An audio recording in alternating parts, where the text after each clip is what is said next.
여러분, 잠깐 이 질문을 한번 생각해 보십시오. 여러분 주변에 이런 사람이 있지 않으십니까? 늘 조용하고 말도 없고 누가 뭐라고 해도 그냥 웃으며 넘기는 사람. 사람들이 쉽게 무시하고 우습게 보고 아무 생각 없는 사람이라고 단정 짓는 그런 사람 말입니다. 그런데 만약 그 사람이 사실은 모든 것을 보고 있었다면 어떨까요? 모든 것을 듣고 있었고 모든 것을 기억하고 있었다면요?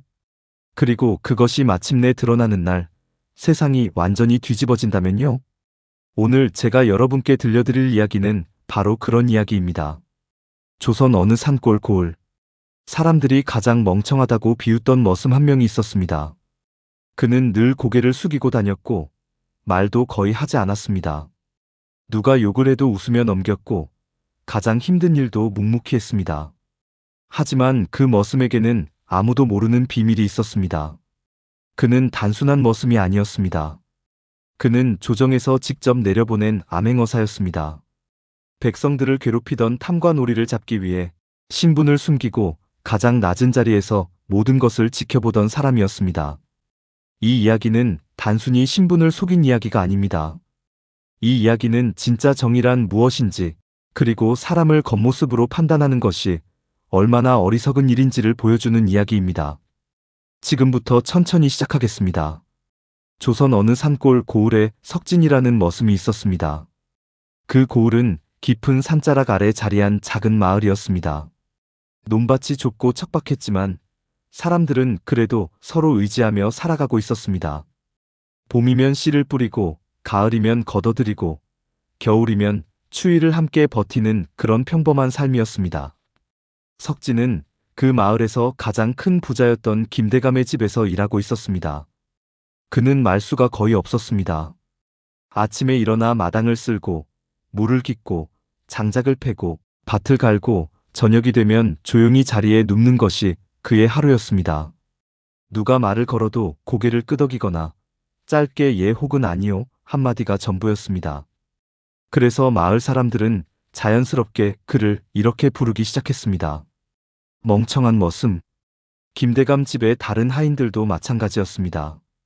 석진이 느리게 걸어오기만 해도 비웃었고 조용히 있으면 저놈은 생각이라는 게 없다고 수군거렸습니다. 심지어 어린 하인들도 석진에게 함부로 말을 놓았습니다. 석진은 그런 말을 들어도 화를 내지 않았습니다. 그저 조용히 웃었습니다. 그리고 다시 일을 했습니다.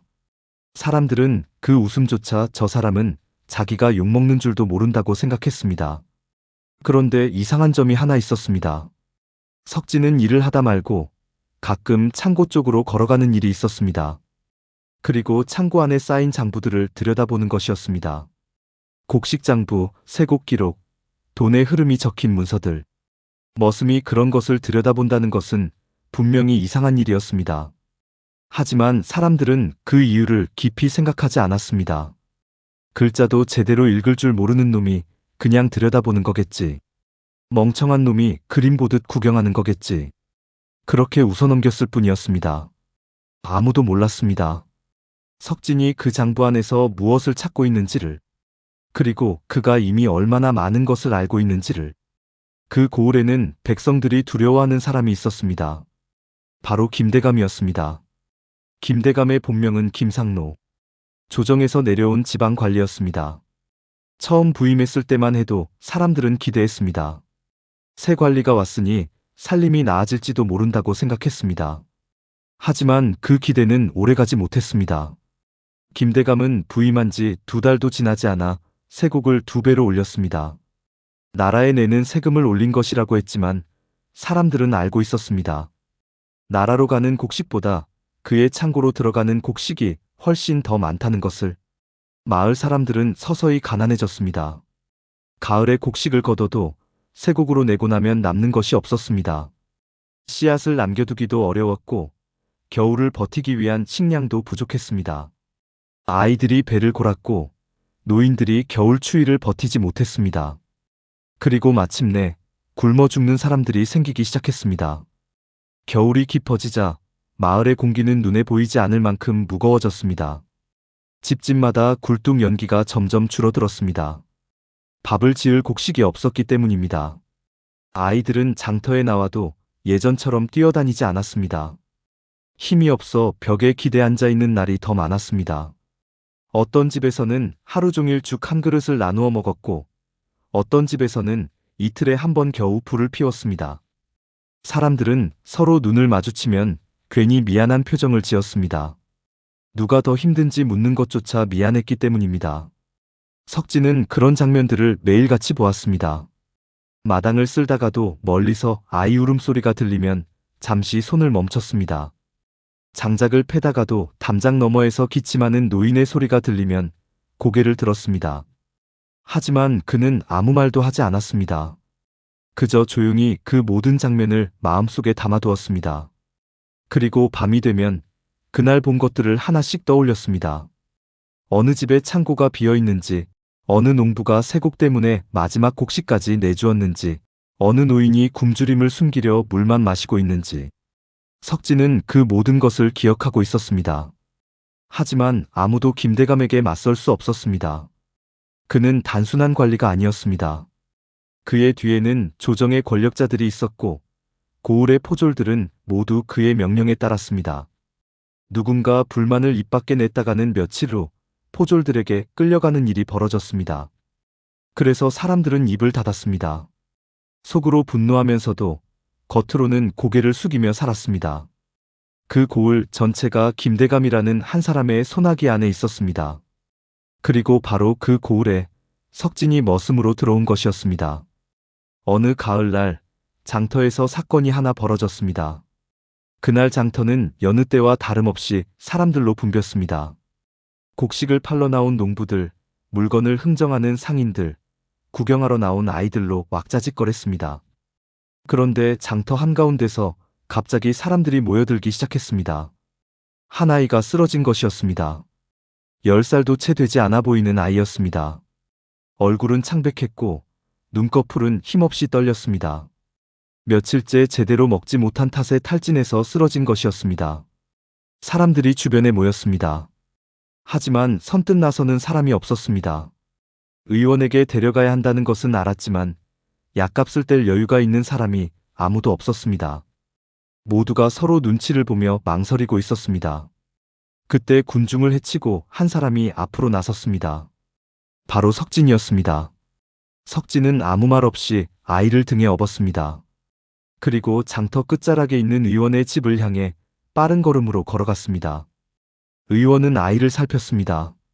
탈진과 영양실조였습니다. 며칠분의 약과 보양식이 필요했습니다. 의원이 약값을 말하자 석진은 조용히 품속에 손을 넣었습니다. 그리고 은전 몇 냥을 꺼내 의원의 손에 올려놓았습니다. 의원은 눈이 동그래졌습니다. 머슴이 이런 돈을 어디서 났소? 석진은 그저 웃기만 했습니다. 그리고 아이가 약을 다 먹을 때까지 곁에 앉아 기다렸습니다. 아이가 눈을 떴습니다. 석진은 그제야 일어났습니다. 그 모습을 지켜본 사람들은 저마다 고개를 갸우뚱했습니다. 저 머슴 뭔가 이상하지 않소? 머슴이 무슨 은전을? 저 사람 진짜 머슴이 맞기는 한 건가? 수군거림이 퍼져나갔습니다.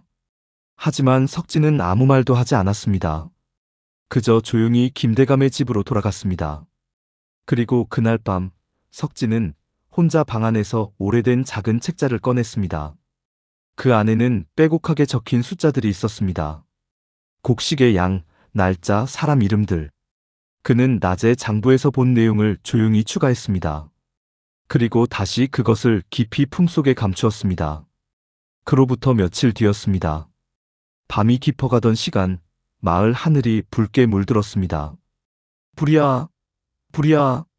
누군가 소리를 질렀습니다. 사람들이 잠에서 깨어나 뛰쳐나왔습니다. 불길은 김대감의 곡식 창고에서 치솟고 있었습니다. 불은 거셌습니다. 마른 나무로 지어진 창고는 순식간에 불길에 휩싸였습니다. 사람들은 물동이를 들고 뛰어다니며 불을 잡으려 했지만 쉽지 않았습니다. 그 혼란 속에서 김대감이 나타났습니다. 그는 불길을 보더니 갑자기 고함을 질렀습니다. 백성들이 창고를 불태웠다. 내 재산을 빼앗으러 온 것이다. 사람들은 어리둥절했습니다. 아무도 불을 지른 사람이 없었습니다. 다들 잠을 자다가 불길에 놀라 뛰어나온 것이었습니다. 하지만 김대감은 이미 포졸들에게 명령을 내리고 있었습니다. 장터 사람들을 모두 잡아들여라. 증거를 댈 놈들을 잡아와라. 포졸들이 들이닥쳤습니다.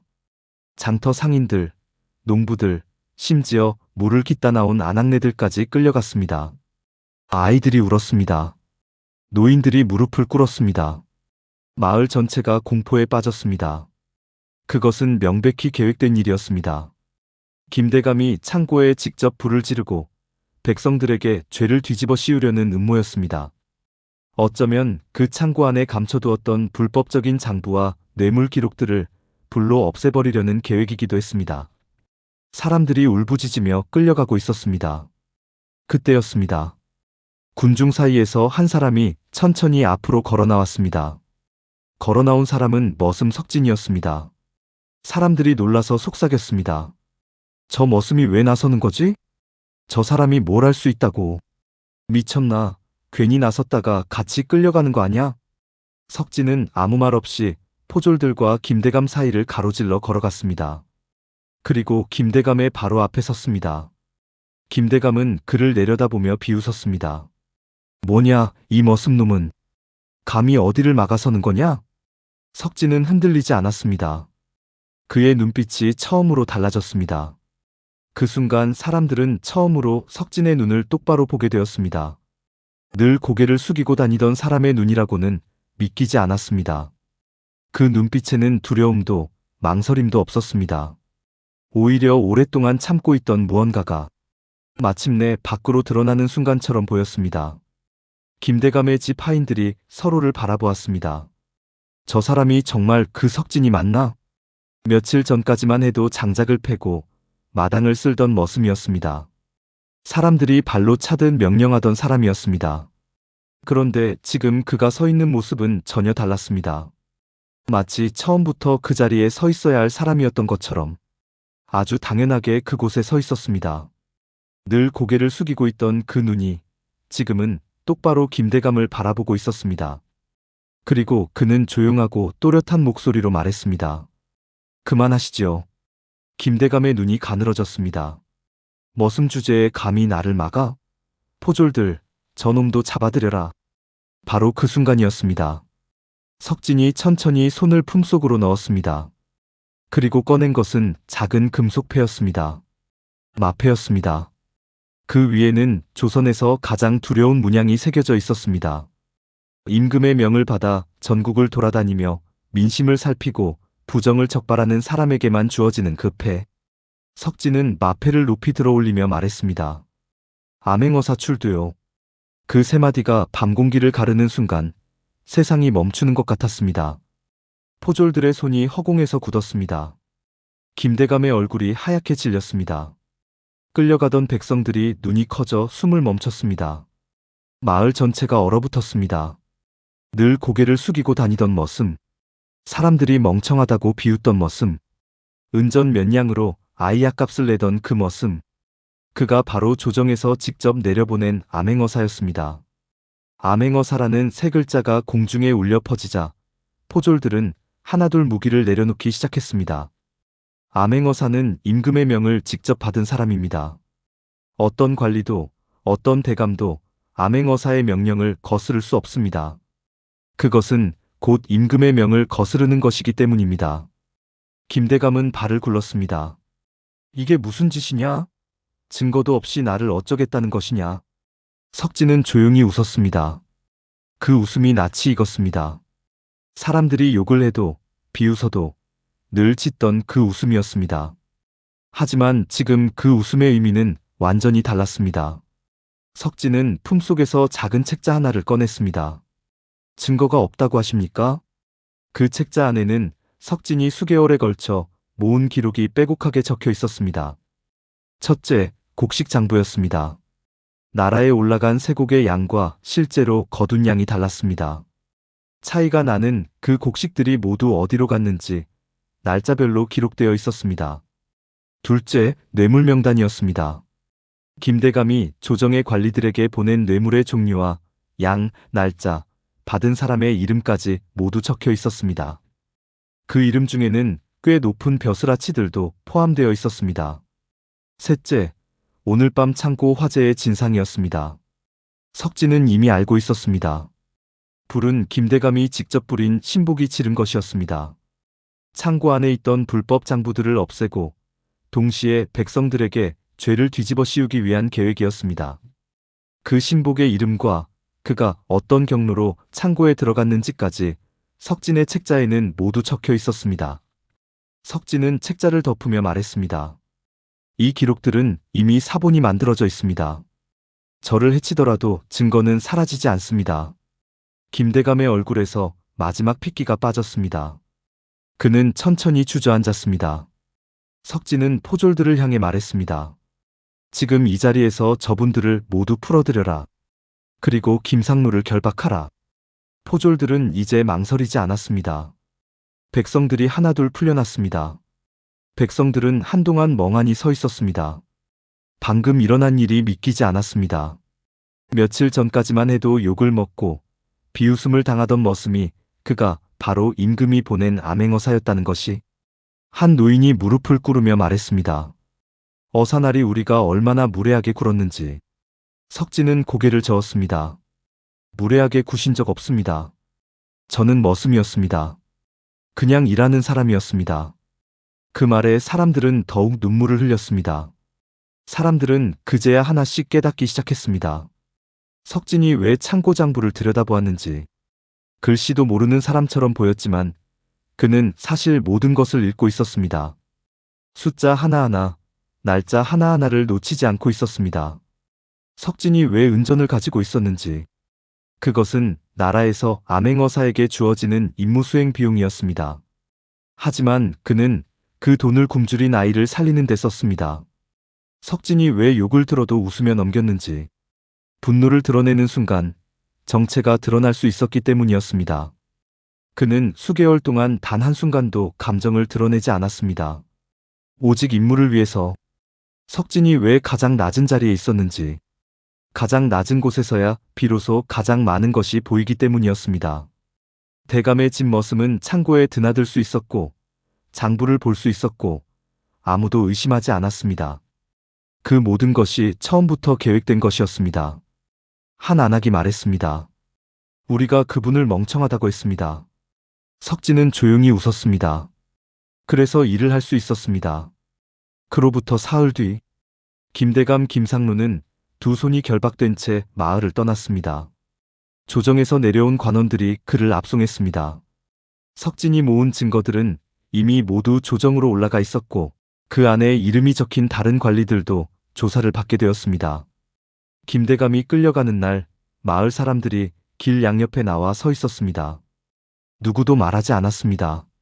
하지만 그 침묵은 분노와 슬픔 그리고 안도가 섞인 침묵이었습니다. 몇 년 동안 굶었던 사람들의 침묵이었습니다. 억울하게 끌려갔다 온 사람들의 침묵이었습니다. 말 한마디 못하고 세상을 떠난 사람들을 기억하는 침묵이었습니다. 김대감은 고개를 들지 못했습니다. 그가 탄 수레가 마을을 빠져나갔습니다. 그 뒤로 새 관리가 임명되었습니다. 과도하게 올라갔던 세곡은 제자리로 돌아왔습니다. 굶주린 백성들을 위한 구휼 창고가 다시 열렸습니다. 마을에 오랫동안 짓눌려 있던 무언가가 서서히 걷히기 시작했습니다. 며칠 뒤 아침, 석진은 떠날 채비를 했습니다. 암행어사는 한 곳에 머무는 사람이 아닙니다. 임무가 끝나면 다시 다른 고을로, 다른 신분으로 떠나야 합니다. 마을 사람들이 장터에 모였습니다. 누가 먼저랄 것도 없이 사람들은 석진 앞에 고개를 숙였습니다. 노인들이, 안악들이, 아이들이, 농부들이. 석진은 당황한 듯 손을 내저었습니다. 이러지 마십시오. 한 노인이 말했습니다. 어사나리 덕에 이 마을이 살았습니다. 석진은 잠시 조용히 있다가 말했습니다. 나는 특별한 사람이 아닙니다. 저는 그저 맡은 일을 했을 뿐입니다. 그리고 덧붙였습니다. 백성이 굶어 죽는 세상은 결코 옳은 세상이 아닙니다. 그것을 바로잡는 것은 나 혼자 할 수 있는 일이 아닙니다. 여러분이 서로를 지켜보고 서로의 억울함을 함께 말할 수 있어야 합니다.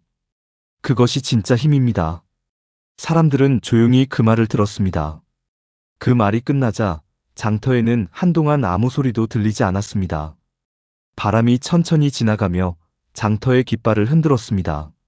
아이들이 석진을 바라보았고 농부들이 고개를 숙였습니다. 사람들은 그제야 깨달았습니다. 몇 달 동안 그들과 같은 밥을 먹고 같은 먼지를 뒤집어 쓰고 같은 추위를 견디며 살았던 그 사람이 사실은 멀리서 내려온 관리가 아니라 자신들과 같은 자리에서 세상을 바라보던 사람이었다는 것을. 그래서 사람들은 더 깊이 고개를 숙였습니다. 그것은 관리에게 올리는 인사가 아니었습니다. 그것은 자신들을 위해 침묵 속에서 싸워준 한 사람에게 보내는 감사였습니다. 장터 한쪽에 서 있던 그 아이가 석진의 옷자락을 잡았습니다. 며칠 전 장터에서 쓰러졌던 그 아이였습니다. 석진은 허리를 구부려 아이의 눈을 바라보았습니다. 아이가 말했습니다. 또 오실 건가요? 석진은 웃었습니다.